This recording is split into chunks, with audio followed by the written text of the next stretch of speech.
Hello student, स्वागत है आपका मेरे YouTube channel math plus YT पर। और आज हम आगे बात कर रहे हैं वास्तविक संख्या के समुच्चय से उप समुच्चयों का निर्माण कैसे होता है, जिनको हम इंटरवल कहते हैं, अंतराल कहते हैं। तो आइए शुरुआत करते हैं हम आज के वीडियो की।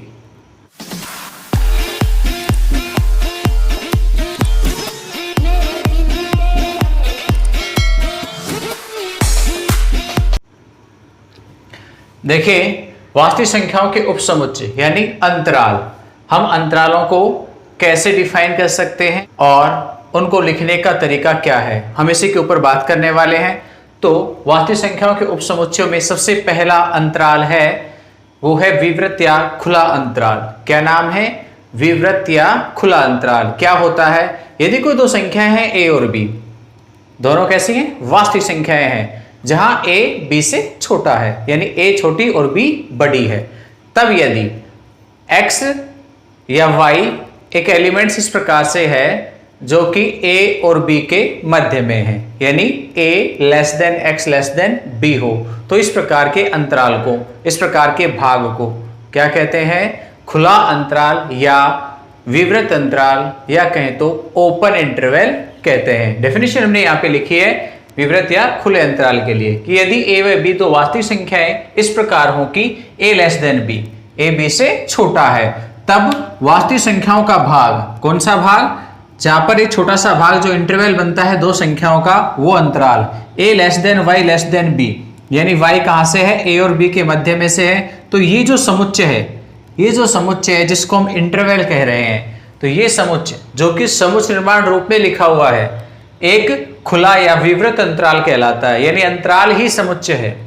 इसमें a व b के मध्य दी गई जो वास्तविक संख्याएं हैं, a और b के मध्य में आने वाली जितनी भी वास्तविक संख्याएं हैं वो सारी शामिल होती हैं, ठीक है। लेकिन a और b खुद इस इंटरवल में या इस अंतराल में शामिल नहीं होती। a और b को छोड़कर इनके मध्य में जितनी भी संख्याएं आएंगी वो सारी इसमें शामिल हो जाएंगी। अब इनको लिखने का तरीका क्या है, प्रदर्शित करने का? ओपन इंटरवल को हमेशा छोटे कोष्टक में लिख करके प्रदर्शित करते हैं। किससे लिखते हैं? छोटे कोष्टक से।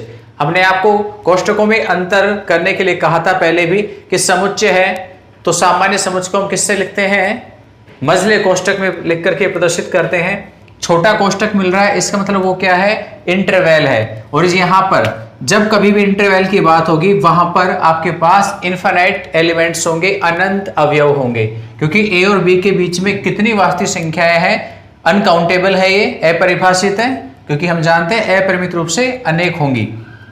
तो a और b छोटे कोष्टक में लिखा गया तो ये कहलाता है खुला अंतराल, ठीक। छोटे कोष्टक का मतलब है a और b बिंदुओं को छोड़ दीजिए, इनके मध्य में आने वाली जितनी भी संख्याएं हैं वो सभी खुले अंतराल के रूप में लिखी जाते हैं, a और b के अलावा वाली। इसको प्रदर्शित करने का और दूसरा तरीका है, जो बड़ा कोष्टक होता है उसको उल्टा बना दिया जाए।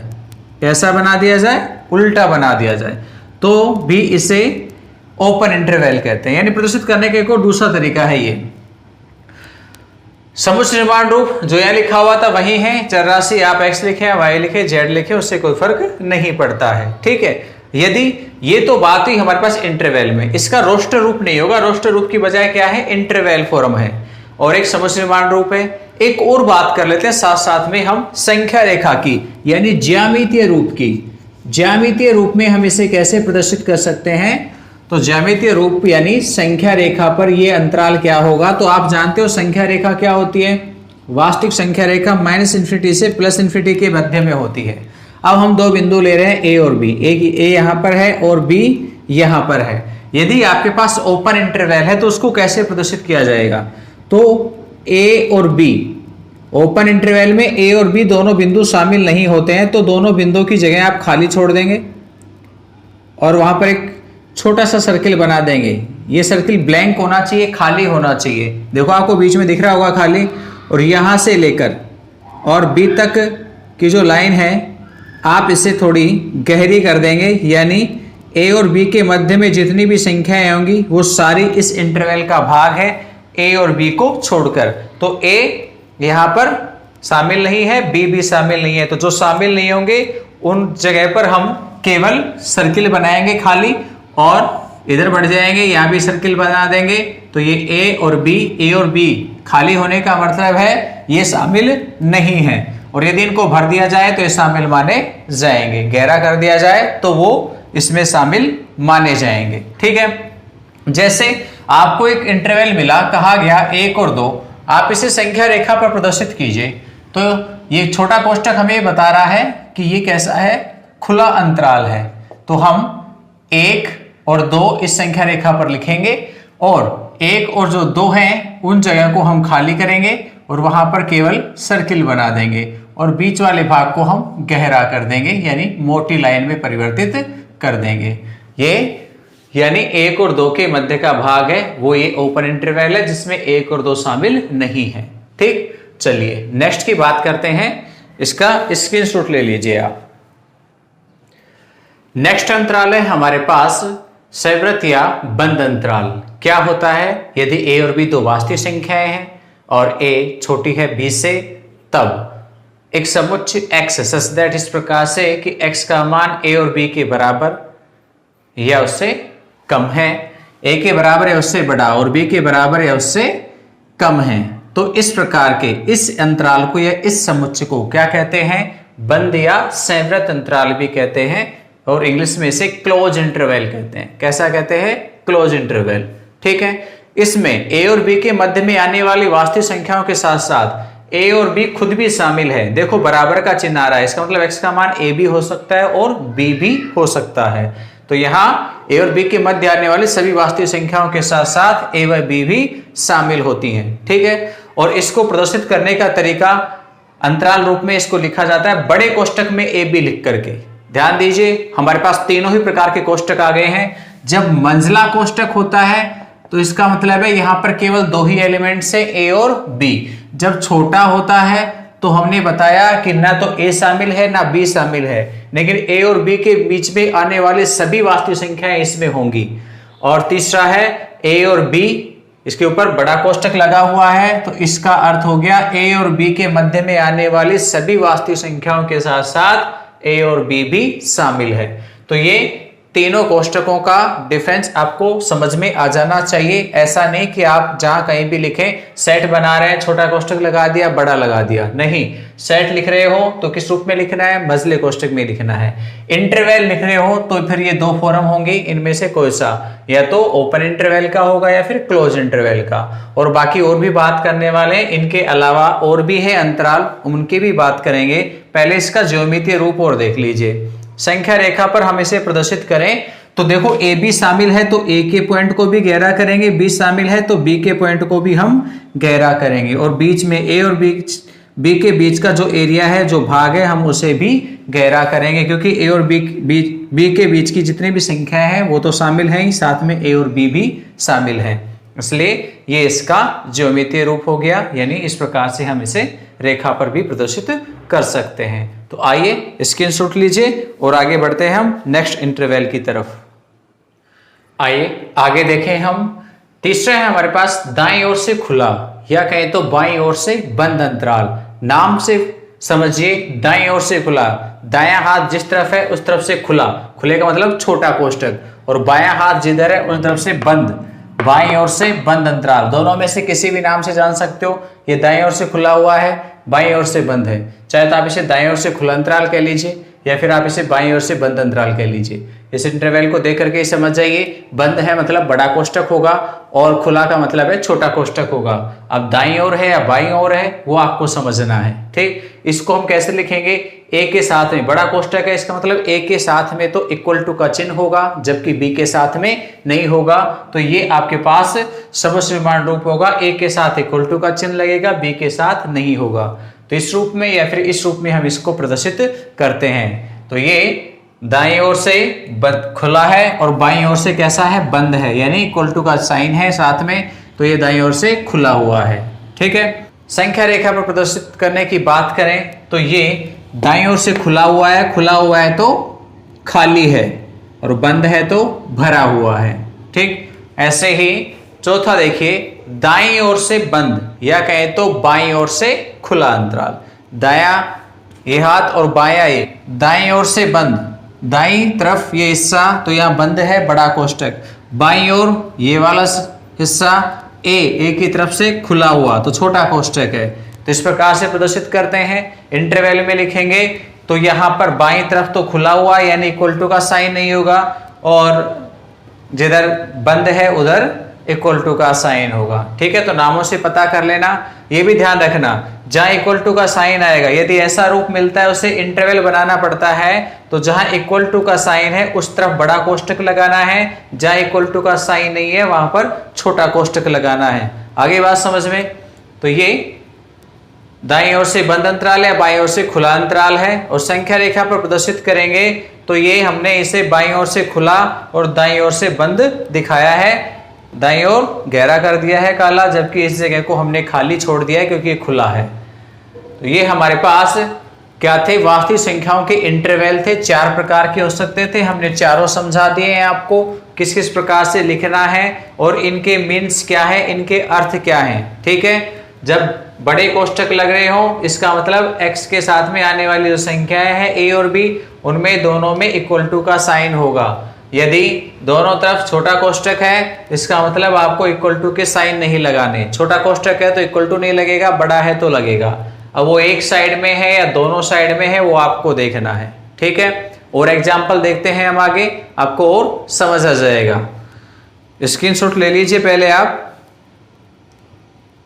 एग्जाम्पल देखिए, कहता है निम्न को अंतराल रूप में लिखिए। समुच्चय निर्माण रूप लिखा हुआ है, आपको इसका अंतराल रूप लिखना है। फर्स्ट वाले पे ध्यान दीजिए। हमने कहा था अंतराल रूप लिखने के लिए आपको यहाँ पर दिए गए इस इंटरवल पे ध्यान देना है। ये क्या है? तो यहाँ पर आप संख्याओं को लिख लीजिए। -1 और 4 हमारे पास दो संख्याएं हैं।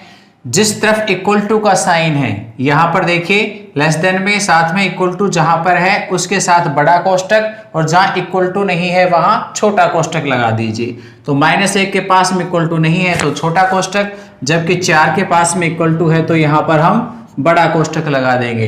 तो ये इसका इंटरवल रूप आ गया, या कहें तो अंतराल रूप है। और सेकंड पे देखें सेम ऐसे ही, तो यहां पर आप देखेंगे x में दोनों के साथ में ही इक्वल टू है तो दोनों तरफ ही हम बड़ा कोष्टक लगाएंगे और 2 7, यानी कैसा हुआ? क्लोज इंटरवल हुआ, बंद अंतराल हुआ। और वो कैसा है? वो है बाईं ओर से खुला या कहें तो दाईं ओर से बंद अंतराल। इस वाले पे ध्यान दो। अब कहोगे सर जी यहाँ तो एक ही है, एक नहीं है। ध्यान से देखिए, इस चीज के ऊपर गौर कीजिए। क्या कहता है ये? इसका मीन्स क्या निकलता है? ये कहता है कि x का मान 0 से बड़ा है। अब 0 से बड़ा कहां तक है? जहां तक हम जान सकते हैं, जहां तक हम ले जा सकते हैं। तो x का मान 0 से बड़ा कहां तक होगा? 0 के साथ में इक्वल टू है क्या? इक्वल टू नहीं है, तो 0 की तरफ तो हम क्या कर देंगे? छोटा कोष्टक। और 0 से बड़ा, बड़ा कहां तक? बाईं ओर बढ़ता है बड़ा, तो दाईं ओर हम आगे बढ़ेंगे। तो दाईं ओर बढ़ता है बड़ा तो क्या आएगा आगे? 0 से बड़ी संख्या क्या हो सकती है? अनंत तक। और चूंकि हम कहते हैं अनंत अनिर्धारित संख्या, इसका मतलब वो वास्तविक संख्याओं में शामिल नहीं होगी। तो अनंत वास्तविक संख्या नहीं है तो ये शामिल भी नहीं होगी, और शामिल नहीं होगी तो कैसा कोष्टक लगाएंगे? छोटा। तो एक बहुत इंपॉर्टेंट बात जानने की कि इन्फिनिटी आप कहीं भी लिखते हो, अनंत कहीं भी लिखते हो, वहां हमेशा छोटा कोष्टक लगेगा। आपको सोचना ही नहीं है या बड़ा लगाना है या छोटा लगाना है। आप इसको संख्या रेखा पर प्रदर्शित भी करना चाहें तो देखो कैसे करेंगे। ये मीन्स ये कहता है कि ये 0 है मान लीजिए बीच में, तो इस जगह पे 0 है, वहां पर कि कह रहा है कि x का मान 0 से बड़ा है, पर 0 शामिल नहीं है तो 0 पे तो खाली कर देंगे। और 0 से बड़ा किधर होता है मान? इधर। कहां तक है? अनंत तक। तो ये इधर वाला हिस्सा पूरा आपके पास गहरा हो जाएगा। ठीक है, अनंत से पहले तक का। तो अनंत शामिल नहीं होगा, अनंत की तरफ छोटा कोष्टक। फिर से कह रहा हूं, अनंत एक अनिर्धारित संख्या है जिसका निर्धारण नहीं है, हम नहीं जानते कितनी है, यानी अनंत वास्तविक संख्या नहीं है। वास्तविक संख्या नहीं है, हम तो कह रहे हैं x वास्तविक संख्या है पर अनंत वास्तविक संख्या नहीं है, इसलिए ये शामिल नहीं होगी इस इंटरवल में, इसलिए छोटा कोष्टक। तो चाहे -इन्फिनिटी हो चाहे +इन्फिनिटी हो, आप इन्फिनिटी के साथ में हमेशा छोटा कोष्टक ही लगाएंगे, चाहे फिर वो दाईं तरफ आए चाहे फिर वो बाईं तरफ आए। इस वाली लाइन का अर्थ भी समझिए। यहाँ पे क्या कह रहा है? x का मान 0 के बराबर या उससे छोटा है, लेस देन है। यानी x का मान 0 के बराबर या उससे छोटा। 0 के बराबर है, ठीक है, मान लीजिए यहाँ पे 0 है तो ये 0 के बराबर या उससे छोटा। छोटा किधर होगा? इधर होगा, तो ये मान इधर चलेगा। हम इस लाइन को गहरा कर देंगे और कहां तक? -∞ से पहले तक। तो बताइए इंटरवल कैसे? छोटी संख्या पहले लिखी जाएगी, बड़ी बाद में। तो -∞ तो पहले लिखेंगे और फिर 0 को लिखेंगे। -∞ कभी भी शामिल नहीं होगी तो छोटा कोष्टक, पर 0 के साथ में इक्वल टू है तो यहाँ पे बड़ा कोष्टक हम लगा देंगे। तो इन चारों के इंटरवल हमने बना दिए हैं, ठीक है। मे भी शायद समझ भी गए होंगे आप। और ऐसे ही इंटरवल दे रखा हो तो समुच्चय निर्माण रूप बनाए जा सकते हैं, बस कोष्टक देखना बड़ा है या छोटा है, तो उसी के हिसाब से ये इंटरवल भी बन जाएंगे। स्क्रीनशॉट लें ताकि हम आगे बढ़े। नेक्स्ट टॉपिक है हमारे पास घात समुच्चय, जिसको पावर सेट भी कहते हैं। घात समुच्चय है वो किसी एक समुच्चय के लिए ही होता है। तो किसके लिए होता है, क्या होता है, इस चीज को समझिए कि घात समुच्चय क्या होता है। हमने सबसेट पढ़े हैं। कोई सेट है, मान लीजिए मेरे पास A, कोई सेट A है और इस A सेट में मेरे पास 2 एलिमेंट्स है, मान लिए 1 और 2, और कुछ भी हो सकता है, मैंने 1 2 ले लिया ऐसे ही। हम इसके सबसेट लिखना चाहें तो सेट A के सबसेट क्या क्या होंगे? सेट A के उपसमुच्चय या सबसेट क्या क्या बनेंगे? देखो पिछले वीडियो में ही बताया हमने उपसमुच्चय बनाना। बताइए क्या क्या होंगे? देखो एक तो होगा फाई, सेकंड होगा एक एक एलिमेंट्स को लेकर बनाएंगे, एक फिर दूसरा एलिमेंट 2 लेंगे, हो गए दोनों, इससे ज्यादा हो नहीं सकते। अब दोनों अवयवों को एक साथ ले लेंगे, 1 और 2, जिसको कि हम सेट ए भी कह सकते हैं। बताया था एक सेट स्वयं का भी सबसेट होता है, उपसमुच्चय होता है, और फाई भी सभी का उपसमुच्चय होता है। तो कुल मिला के 4 बनेंगे। और समझाया भी था कि यदि आपके पास किसी समुच्चय की कोटि n है तो फिर वहां पर बनने वाले उपसमुच्चयों की संख्या 2 की पावर n होती है। तो यहाँ 2 और इस समुच्चय की कोटि कितनी है? 2, तो कितने बनेंगे? 4 सबसेट बनेंगे। 1 2 3 4, ये 4 सबसेट हो गए। इन सभी चारों सबसेटों का एक संग्रह बना दिया जाए, संग्रह यानी नया समुच्चय बना दिया जाए। तो सेट ए के सभी उपसमुच्चयों का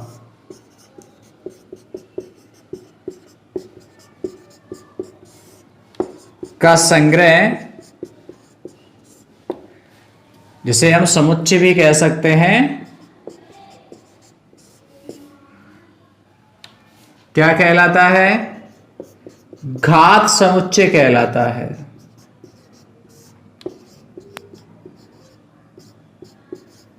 क्या कहलाता है भाई? घात समुच्चय। सेट ए के सभी समुच्चयों का संग्रह सेट ए का घात समुच्चय या समुच्चय ए का घात समुच्चय कहलाता है। तो जान गए पावर सेट क्या होता है? पावर सेट, जो भी सेट आपको मिला है उस सेट के सभी उपसमुच्चयों का एक नया समुच्चय बना दिया जाए तो उसे क्या कहेंगे? घात समुच्चय। और उसे लिखते कैसे हैं? इसे प्रदर्शित करते हैं पावर सेट ऑफ ए। कैसे लिखते हैं? पीए के द्वारा। यदि सेट ए है तो पीए लिखेंगे, सेट बी है तो पीबी लिखेंगे, सेट आपके पास x है तो px लिखेंगे। तो यानी p लगा देंगे बाहर, वो कहलाएगा पावर सेट। तो ये a का पावर सेट है। और लिखा कैसे जाएगा? इसमें सभी उपसमुच्चय लिख देंगे चारों, फाई 1 2 और 1 2, या चाहे तो आप इसकी जगह पर a भी लिख सकते हो यहां।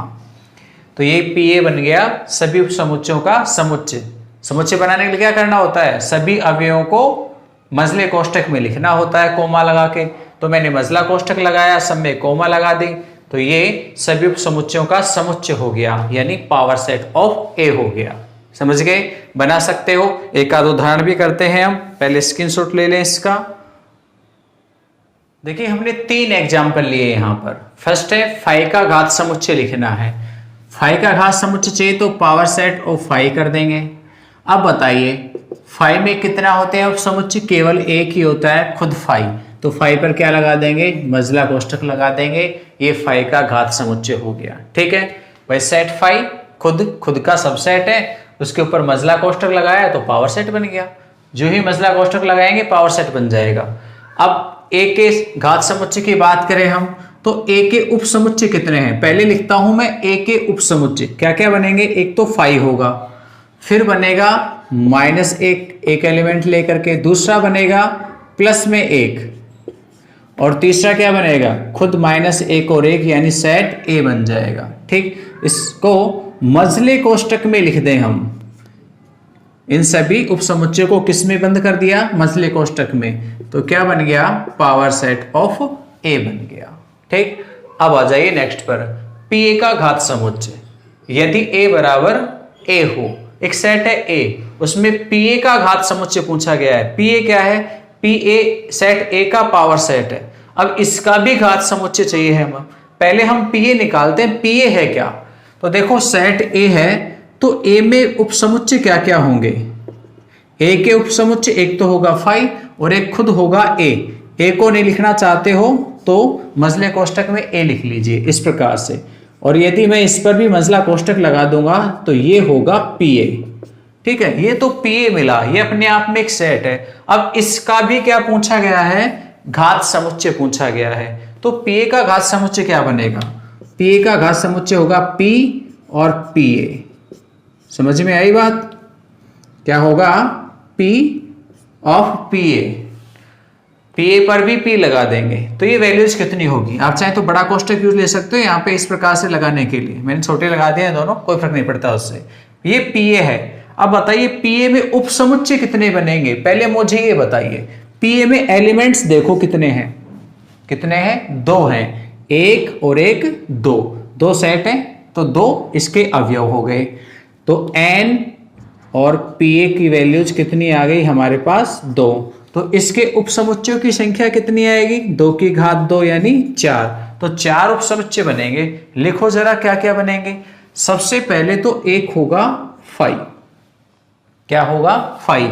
उसके बाद दूसरा क्या बनेगा, दूसरा देखना, ध्यान से देखना, ये फाई अपने आप में एक अवयव है और समुच्चय बनाने के लिए अवयव पर मजला कोष्टक लगाना पड़ता है। ये मजले कोष्टक में ए लिखा हुआ है, ये भी अपने आप में एक एलिमेंट है तो मजले कोष्टक में ए, ये तो अवयव बना। समुच्चय बनाने के लिए इस पे एक और मजला कोष्टक लगा देंगे हम, तो ये दूसरा सेट बन गया।